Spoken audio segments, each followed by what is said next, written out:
So well friends, आज के इस लेक्चर में आपको बताऊंगा कि how to calculate the equivalent stiffness of spring and its natural frequency under static deflection. तो यहाँ देखिए मैंने दो स्प्रिंग कंसीडर किए हैं। Spring is one having stiffness S1 and spring second is having stiffness S2 and both are connected in parallel separated by a distance a plus B and somewhere a mass m is attached. तो ये जब मास deflect किया जाएगा अपनी position से तो spring के अंदर फोर्स जनरेट होगा। तो देखिए how to calculate this those forces. First let F1 and F2 are the forces in the spring. तो फोर्स बैलेंस इक्वेशन लिखता हूँ, तो F1 plus F2 will be equal to mg। This is equation number 1। And second, by taking movement about point O, equation will be what? F1 times A is equal to F2 times B। ये equation हो गई second. तो 1 और 2 को solve करके मैं F1 और F2 की वैल्यू निकाल सकता हूँ। तो here I will get F1 is equal to mg times B upon A plus B और F2 will be equal to mg times A upon A plus B. देखिए F1 आ गया, F2 आ गया। तो what will be the deflection in the first spring? Let's say it is delta 1। तो delta 1 is equal to what? It will be F1 by S1 और delta 2 क्या हो जाएगा? Similarly F2 by S2। तो यहाँ सेपरेटली लिख लेते हैं इनको, डेल्टा 1 की वैल्यू को F1 को यूज़ करते हुए। It will be mg by S1 times B upon A plus B and delta 2 is equal to mg by S2 times A upon A plus B. मुझे दोनों स्प्रिंग का अलग अलग डिफ्लेक्शन मिल चुका है, but we have to calculate the equivalent deflection. Net deflection क्या हो जाएगा? तो लेट अस कंसीडर इसी डायग्राम को मैं डिफ्लेक्शन के फॉर्म में दिखा रहा हूँ आपको, कैसे दिखाई पड़ेगा। देखिए अगर मैं डिफ्लेक्शन को शो करूँ, let the deflection for the first spring is delta 1 here and second is delta 2। मुझे ये नहीं पता कि डेल्टा 1 ज़्यादा है या डेल्टा 2 ज़्यादा होगा। तो first, just for my convenience, I have assumed delta 1 is more than delta 2 is more than that of delta 1 and it was it's initial position. तो देखो ये क्या बनेगा, somewhere here this distance will be equal to delta 2 minus delta 1, right? And a mass which was attached somewhere at the position of the showing by red color at a distance a from left side or at a distance b from the right side, यहाँ position मास की थी। तो net deflection कितना हो गया? मैं मानता हूँ कि जो नेट डिफ्लेक्शन है उस बात को एज्यूम कर रहा हूँ कि net deflection from this to this, यहाँ से लेके यहाँ तक, this net deflection is delta. Total deflection क्या है? डेल्टा है। तो how can I write the value of delta in terms of delta 1 and delta 2? ये मुझे समझना होगा, ठीक है। एक बार फिर से देख लीजिए, left side deflection is delta 1, right side is delta 2। Assume किया है कि delta 2 is more than delta 1 because ये इन्फॉर्मेशन में नहीं है कि किसकी स्टिफनेस ज़्यादा है, राइट। तो नेट डिफ्लेक्शन को डेल्टा एज्यूम कर लिया गया। तो here delta will be equal to delta 1 plus important है, देखिए this much value, let's say this value is Y, delta 1 plus Y. Either you can write delta is also equal to, ये भी लिखा जा सकता है, delta 2 minus Y.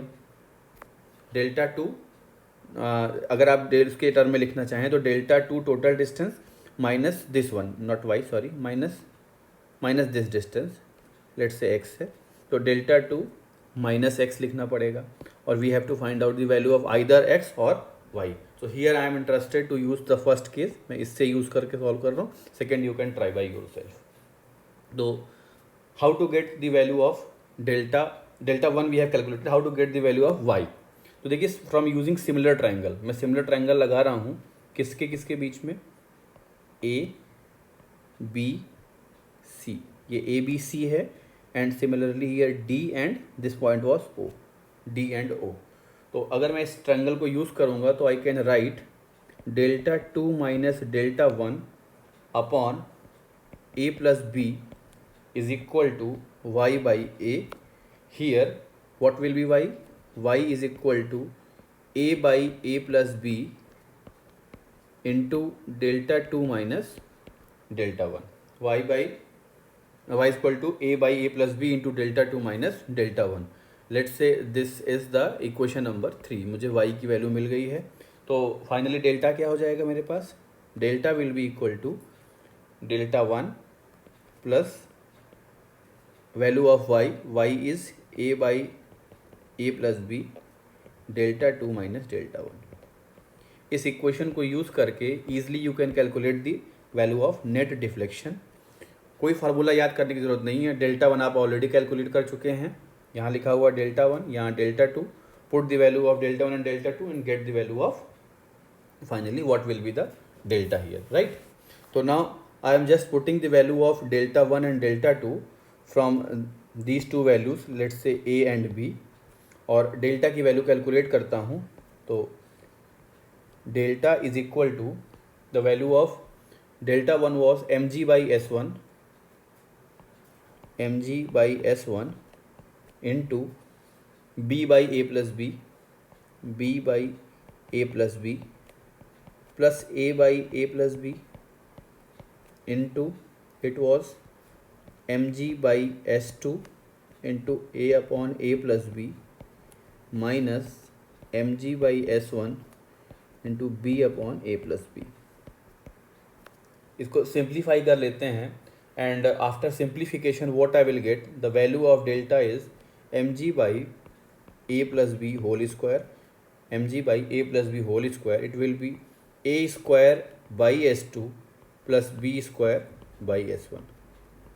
This I will get the value of, let's say, equation number 4 or equation number 5, the value of net deflection in the spring mass system. तो मुझे यहाँ से क्या मिल गया? डेल्टा की वैल्यू मिल गई. Now we have to find out the value of equivalent stiffness. तो इक्विवेलेंट स्टिफनेस क्या हो जाएगी? Total spring force, total spring force is equal to force in 1 plus force in 2. ये हमने पहले इक्वेशन में ही लिखा था. एंड स्प्रिंग फोर्स है किसके बराबर? S times delta is equal to S1 delta 1 plus S2 delta 2. अब आपके पास यहाँ डेल्टा की वैल्यू भी है, डेल्टा 1 भी है और डेल्टा 2 भी है. तो using S times what is delta, mg upon a plus B whole square into a square by S2 plus b square by S1 is equal to S1 times delta 1 and delta 1 was mg by s1 b by a plus b, mg by s1 into b by a plus b plus s2 into mg by s2 upon a by a plus b. इसको simplify कर लेंगे, you will get, देखिए यहाँ आराम से s1 cancel हो जाएगा, इधर से s2 कैंसिल हो जाएगा, mg will be cancel out.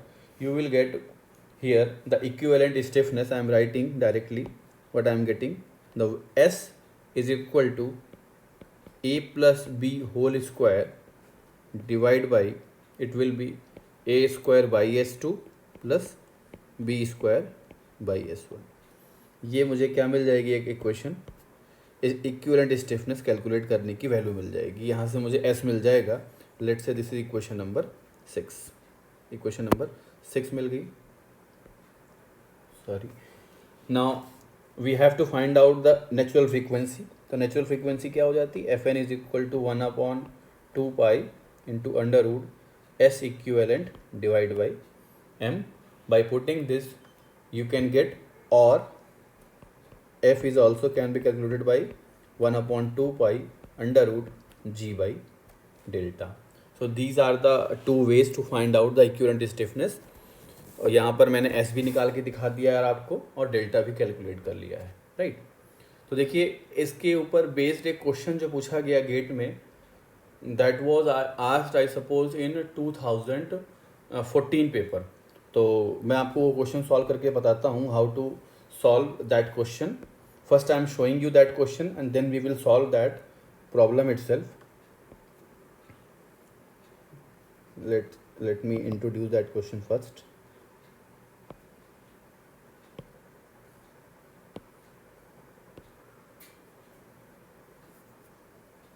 yes, this is the problem.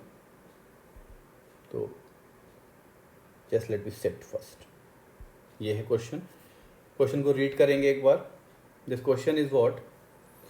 A rigid uniform rod AB of length L and mass M is hinged at C such that AC is equal to L by 3 and BC is equal to 2L by 3. Ends A and B are supported by springs of spring constant K. The natural frequency of the system. How to calculate? तो एक बार आप lecture को देखिए और इसको calculate करने की कोशिश कीजिए.